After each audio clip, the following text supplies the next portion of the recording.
Halo bro, assalamualaikum warahmatullahi wabarakatuh. Kembali lagi bersama saya Kak Ulil dalam channel favorit kita. Nah, sebelumnya di video ini kita telah membahas bersama-sama terkait pertanyaan-pertanyaan di part 1. Nah, sekarang mari kita lanjut ke pertanyaan lebih spesifik ya bro. Oke, tanpa basa-basi, mari kita lanjut ke part 2. Oke bro, pertanyaan yang nomor 6. Kak, sistem penerimaan tahun ini gimana ya kak? Oke, sampai saat ini ya belum ada info apapun. Tapi normalnya dari tahun-tahun sebelumnya itu cara offline juga kayak gitu. Jika melihat seleksi kedinasan lain ya, baik STIS maupun STIN gitu, walaupun pandemi kemarin ya, mereka tetap gunain secara offline. Cuman pastinya ada protokol kesehatan yang dijaga ya situ, nggak terlalu berdempet-dempet gitu. Intinya adalah yang dijaga jarak. Dan tahun ini juga kayaknya kurang lebih bakal seperti itu kalau misalnya setiap pagi buka. Dan susah kayaknya kalau bakal cara online. Kayak gitu sih. Untuk pertanyaan berikutnya ini nomor 7. Apa aja yang diperiksa saat tes kesehatan, Kak? Nah, jawabannya sebenarnya yang diperiksa ya itu kalau tes kesehatan sistem STMKG itu full check up dari atas sampai bawah gitu. Dari fisiknya kita diperiksa, kemudian mata, gigi dan sebagainya. Jadi kakak sebutin satu-satu ya. Kalau ada yang terlewat silahkan disampaikan di kolom komentar. Oke bro, kakak bacain ya. Yang kira-kira diperiksa saat tes kesehatan itu apa aja. Nah, di sini kelihatannya laporan pemeriksaan kesehatan. Jadi pertama pastinya ya umur sama alamat kita, oke lah. Kelamin juga gimana. Terus ini dia. Dilihat dari fisik kita yang pertama ya, tinggi badannya gimana, berat badan, terus nadi, pernapasan, tekanan darah. Lalu dilihat kepala kita, dari bentuknya gimana. Kalau kakak kan bentuknya agak lonjong gitu kan. Terus matanya dilihat lagi, apakah pakai kacamata atau gimana. Terus berapa minus kalau minus, terus kalau rabun dekat juga berapa kayak gitu dilihat. Terus ini membedakan warna. Jadi kita nggak boleh juga buta warna sih bro. Terus telinga, apakah pendengarannya tajam atau gimana? Oke, terus hidung, bentuk septumnya gimana? Tenggorokan juga. Terus mulut. Nah ini mulut banyak sih, kebanyakan teman-teman pasti tanya ke mulut ya. Keadaan gigi gitu, gimana keadaan giginya? Oke bro, jadi tuh keadaan gigi itu dilihat ya, apakah ada lubang, ada karies, ada gigi palsu, atau ada akar gigi. Jadi kayaknya ini bakal jadi pertimbangan aja sih.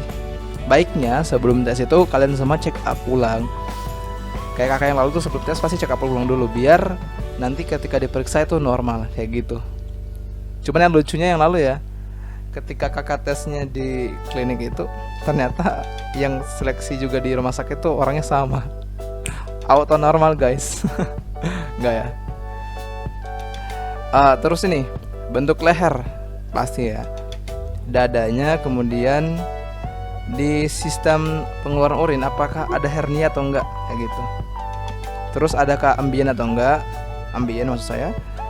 Lalu kulit. Nah kalau kulit ini yang penting enggak ada penyakit kulit ataupun tato ataupun varises. Kalau misal kayak bentol-bentol karena mungkin digigit nyamuk gitu kan masih kecilnya, itu enggak apa sih, enggak jadi masalah kayak gitu. Terakhir ada pemeriksaan laboratorium, pemeriksaan ronsen atau EKG. Kalau tes kesehatan ini sebenarnya dia ngambilnya waktu setelah SKD dan SKB, dan kalau boleh jujur ya itu nggak bisa saya 1 hari sih, kadang harus, kalau kami di Makassar lalu 1 hari, 2 hari, 3 hari lah dapatnya itu, karena kan seleksinya dilakukan oleh pihak rumah sakit dan kita harus mendatangi sendiri kayak gitu. Cari aja waktu kosongnya kita, cari waktu kosongnya rumah sakit kapan bisanya. Kayak pemeriksaan biasa lah, urusnya agak ribet juga tapi perjuangan kan nggak apa. Oke. Kita lanjut ke pertanyaan berikutnya ya bro.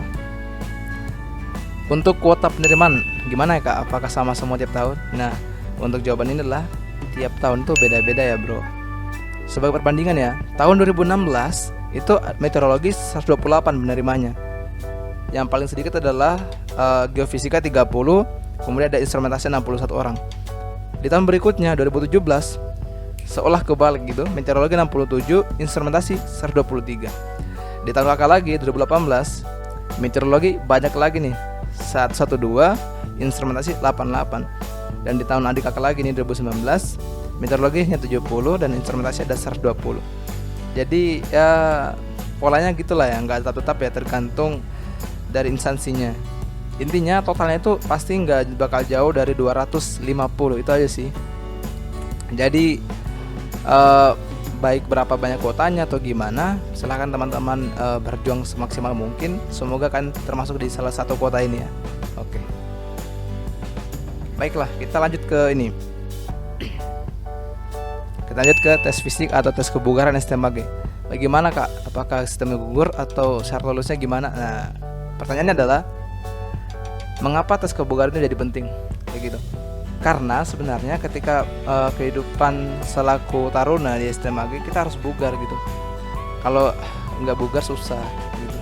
Makanya harus dilihat. Tes kebugaran itu beda ya sama tes kesamaptaan.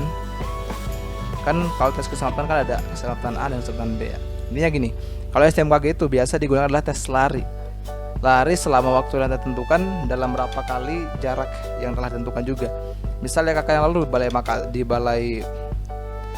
Misalnya lalu kakak di Makassar kan, tesnya itu taruh untuk cowok 5 kali bolak-balik, untuk cewek 3 kali bolak-balik atau 2 kali bolak-balik kurang lebih. Kalau di Panlog Jakarta yang di STMKG pusatnya itu mereka mengelilingi lapangan 5 kali putaran, kayak gitu sih. Tips dari kakak adalah kalau kan tes lari itu jangan berhenti aja gitu. Mau lambat kah, cepat, macam kura-kura atau macam kelinci ya terserah. Yang penting jangan berhenti aja. Karena kalau kan berhenti berarti kan udah istilahnya kelihatan kayak nggak bugar kan, kayak gitu sih. Pintar-pintar aja atur nafas. Lalu apakah gugur sistemnya? Nah, untuk sistem ini kan sebenarnya dia bersamaan sama tes wawancara sama kesehatan. Jadi hasil akhirnya nanti ya bakal ditentuin ketika kan apakah bakal dasar ulang atau enggak, kayak gitu. Kita lanjut ke pertanyaan berikutnya. Kak, SKD ini apa hanya SKD apa hanya lulus ambang mbak saja cukup atau perankingan gimana kak? Nah, kalau SKD ya dari tahun 2019 ke bawah itu semua sekolah kedinasan rata-rata ya nggak ada perankingan namanya kalau SKD. Yang penting lulus saja ambang batas. Jadi kakak juga kesimpulannya kayak gitu sih. STMAG kayaknya nggak bakal pakai sistem perankingan. Cuman ternyata tahun 2020 itu ketika STMAG nggak buka pendaftaran, kedinasan lain tuh otomatis mereka bersama-sama memakai sistem perankingan di SKD-nya. Nah, jadi ini kakak juga nggak terlalu jelas ya. Kalau misal tahun ini juga pakai sistem perankingan ya ada juga kemungkinan STMAG bakal pakai itu, kayak gitu sih. Itu ya yang jawaban kakak ya. Ada kemungkinan. Jadi silakan dipersiapkan aja sebaik-baiknya SKD. Khususnya TWK. TWK itu kan materinya luas. Jangan sampai ke nilai di situ di bawah Pak Singgerat kalau bisa. Apa berkacamata boleh masuk STMKG? Boleh saja dong. Kakak aja lah kacamata nih. Yang penting jangan lebih dari -2. Kakak 1,5. Lumayan ya. Akibat sering belajar nih ya. Enggak. Terus apa STMKG pakai nilai UTBK kak? Nah, sampai saat ini yang pakai UTBK itu cuma STAN ya. Di dinasan lain tuh belum ada info. Dan sepertinya nggak bakal pakai UTBK deh. Termasuk STMKG juga. Nanti jika ada update terbaru silakan dipantau website resminya, nanti akan bakal sampaikan di sini juga. Makanya harus subscribe guys, jangan lupa ya. Oke, bentar. Kita lanjut ke pertanyaan terakhir nih. Apakah berat badan harus ideal? Jawaban kakak adalah nggak harus. Mengapa? Karena yang menjadi poin penting sebenarnya adalah tinggi badan. Kalau berat badan tuh biar nggak ideal tuh yang penting tes kebugarannya tuh dapat gitu. Jangan sampai nanti tes kebugarannya keteteran gitu kan. Itu sih. Karena dari pengalaman kakak juga tuh banyak teman-teman kakak dan kakak sendiri juga tuh kadang berat badannya bisa dibilang istilahnya kurang ideal, tapi lolos kayak gitu. Yang penting tes kebugarannya dimaksimalin. Jadi bagi kalian yang misal istilahnya belum ideal, nggak usah minder. Semangat aja berkuat nafas di tes kebugaran. Semoga nanti akan dimudahkan. Oke, kita sampai udah di akhir pertanyaan yang terakhir tadi ya. Bagi teman-teman yang sampai di menit ini masih nonton secara full, terima kasih banyak telah mendengar celotehan kakak.